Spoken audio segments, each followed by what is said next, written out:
for the love of exercise. Powered by Recovery Systems and your host, Coach Mike on the mic. All right. So welcome back to For the Love of Exercise. I'm Coach Mike on the mic. With me today is Tim Cushway and Dr. Dheeraj from Ironsuites. G'day, gentlemen. G'day. G'day, Mike. All right, today the topic for today is iron, the body's gold. And I want to throw the first question over to Tim about why did you start the Ironsuites in Singapore? So, very good question. It's a very personal one as well. So, 1 in 3 women are iron deficient, and my wife fell pregnant while we were living in Dubai. I used to walk her to work. It's about 1 kilometre, not very far. 6 months into her pregnancy, so she was starting to really struggle. She couldn't walk 1 kilometre without fading.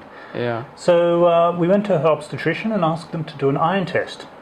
She promptly said to me, her hemoglobin is normal. You don't need to worry. I've been in this field for about 25 years of research, and I said, look, can we please check her ferritin, a key marker of iron stores? Right. A lot of back and fro, and eventually, several $100s later, she agreed to check the ferritin, and lo and behold, it was low. So I said to her, look, her iron levels are very low, can we treat her with some iron? And she said to me, give her oral iron. And I said, she's been on oral iron for 6 months now, It hasn't worked. She said, that's okay, we can switch. Right. But unlike so many women during pregnancy, it doesn't work. So we ended up flying down to Australia to a colleague of mine, stayed at his house. His lovely nurse joined us, we gave her iron. 2 days later, 48 hours later, we walked 10 kilometres. Right. I kid you not, she talked the whole way. Oh dear. My ears were ringing, but the product had an amazing benefit, and we thought this is just too important to just not be getting out there and doing this properly. Absolutely. Now, the reason why I chuckled early, because I know that we had a chat some time back about traditional ways of measuring iron and how that's not the full story. And Dr. Dheeraj, what do you see as some of the symptoms? Tim mentioned fatigue. What other symptoms are there in ladies? And we're really talking about ladies because it affects them more than men, if I'm not mistaken. Is that correct? So we're really addressing the gals for this one, but not to say that it couldn't be a problem that a man could have. What do you see some of the symptoms that in dealing with low iron deficiency? Yeah, so as Tim mentioned, fatigue is definitely the most common symptom we see in our patients. That would creep up on you too, wouldn't it? It wouldn't just happen overnight, it would be over time, yeah. It would be something that develops over time, and many patients tend to put it down to work, stress, or maybe even having multiple kids to look after. But besides fatigue, one of the most common symptoms that we see is hair loss, brittle nails, and a lot of patients do complain of brain fog or poor concentration. And most of these symptoms can be attributed to iron deficiency. Right. Often before anemia develops. So before your hemoglobin concentration even falls, when your ferritin levels become low, you can develop some of the symptoms, and traditionally it's not really picked up by doctors because they tend not to investigate it unless you're anemic. Yeah.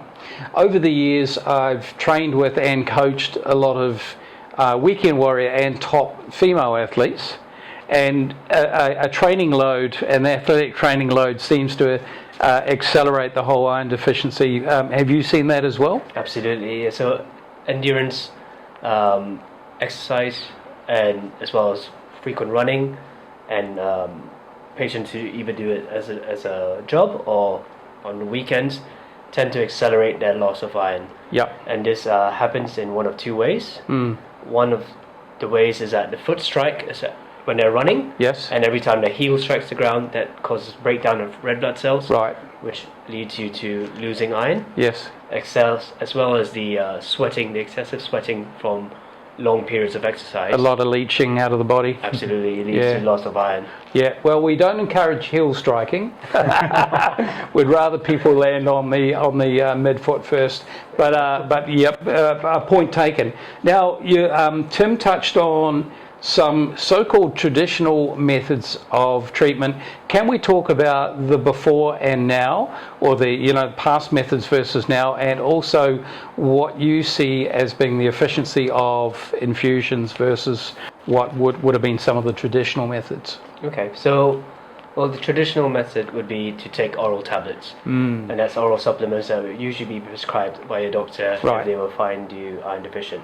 Okay. Now, oral tablets goes through the gut, goes through your GI system, and we know that human beings are absorbing iron not very well through their gut. Right. In fact, each dose is only about 5 to 10% absorbed, and the rest of it actually just kind of leach through the system. Yeah. So it's really poorly absorbed drug. Right. It causes a lot of nasty side effects. Yeah. Usually being nausea or constipation. Yeah. And many patients end up being non-compliant. So besides the oral supplements, the other route that you can give yourself iron would be through the IV infusions. Okay. Which is what we do at the Ironsuites, and that's 100% absorption rate because it bypasses your gut and it goes straight into your bloodstream. Right, very good. Okay, and as Tim mentioned, the effects are relative to taking tablets, which are very long term, more or less 1 to 2 days from a difference point of view. Would that be fair? We tend to see the peak effects between a week. Most patients feel much better, especially from a fatigue standpoint, within a couple of days. Okay. So there's definitely a much quicker increase in your ferritin levels compared to taking about 3 to 6 months with oral tablets. Right. Now, is this treatment a one and done? Or do folks need to come back and recheck over time, given that life goes on, training goes on, or being a mum, or whatever's involved in their life? Well, it really depends on the underlying issue. Yep. If it's someone who's performing endurance exercise and continues to do so, they will eventually deplete their stores and might have to come back. Yeah. But if they're able to supplement it enough with a diet and oral tablets, then it might just be a one-off. Okay. We've seen a mixture of patients come through our clinic. Most of them end up with just one infusion. Yeah. But there are some repeat patients who come in maybe once a year to get a top-up. Okay, so that varies from case to case. Absolutely. Now, a big question, doping, even a doping test, even with amateur athletes now who are doing, say, Ironman or UCI sanctioned events, or even local races, or folks that are on national teams, doping, it's very important to comply and so on. Is iron infusion technically doping, or is it within the rules? So, per the WADA guidelines, it's absolutely acceptable to give intravenous iron. Now, there is a slight caveat, and that is that we need to give the iron in a volume of less than 100 mils. Okay. So traditionally, when we give intravenous iron, we add normal saline. Yes. At our clinic, we give a smaller dose as a bolus injection. Yeah. So we're giving a smaller total volume. The volume we're giving is around 20 to 30 mils in total. Right. To keep us well below the threshold that would be considered doping. And the key reason it's not doping is iron is critical and enhances and improves fatigue and exercise ability, etc. if you're iron deficient. If you are iron replete, adding iron does not give you a benefit. Yes, I know we discussed that because I was hoping to, get a super boost at my age, but not going to happen. Yeah, I'm well above 100, so as you say, you can't top up anymore. Can't make something perfect beyond. Anyway, I'm being facetious. Now, is iron infusion something that's been around for a while? Yes, iron infusions have been around for a very long time. In Switzerland, for instance, the iron infusions were first registered in 1949. Oh. So a little bit before I was born. Yes. Just after you were born, I believe. Yes, that's right.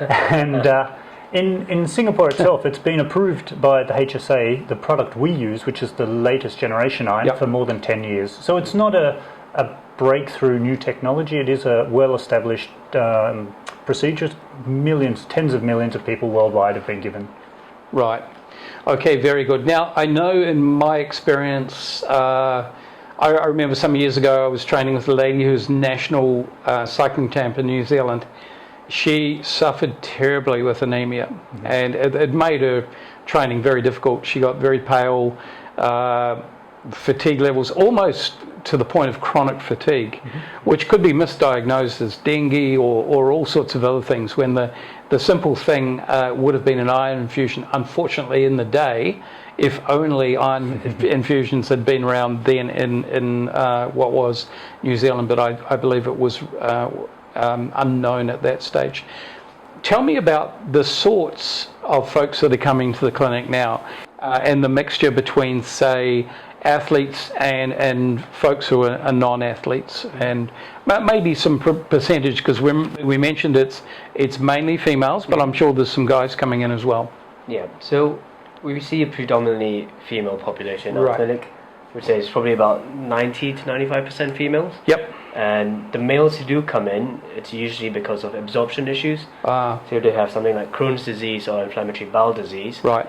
And they have an impaired absorption of iron. Yep. They come in to get an IV because, again, like we said, that bypasses the gut. Okay. Talking about the females, the ones that we predominantly see, they range from athletes to, a bit more elderly patients in their 40s, 50s, those who have had multiple children especially. Yes. Or especially those that are suffering with heavy menses. You're right. Being one of the most commonest cause of iron deficiency. So they're putting in enough and they're absorbing enough, but just losing too much. Yeah. Okay. Now I understand there's a very peculiar, one particular very peculiar symptom of iron deficiency, and that's the desire or the hankering to eat paper. Is that correct? That is correct. I've heard patients reporting the strong desire to eat paper, ice, and the most peculiar one, I think, would be a craving for soil or dirt. My goodness. Well, I've often wanted to eat parking tickets, but I've never gone to the point of wanting to eat dirt. So that's a very interesting. So some very interesting symptoms that I wouldn't have known about had I not been to your clinic. Now tell me, where is your clinic? Robinson Road, 160 Robinson Road. Okay. Very easy to find, next to Tanjong Pagar, above the MRT there. Yep. So very simple in this central area of Singapore. No worries, and we'll be adding all the social media links to the clinic. And well, it's been really good discussing what is a common problem, but mostly a problem, I think, that a lot of athletes, female athletes, don't realise they have, because it creeps up on you, right? It's not overnight. All of a sudden, I've run out of gas. It's going to be a progression over time where fatigue gradually kicks in. So, what a wonderful thing, a wonderful service to have in Singapore. And we thank you very much for coming on to the show today, and particularly from an awareness point of view, making us aware amongst all our Spartan racers, our triathletes, our runners, and our cyclists in particular that follow us. So thanks very much, Tim and Dr. Dheeraj, and that's all from us on this episode of For the Love of Exercise.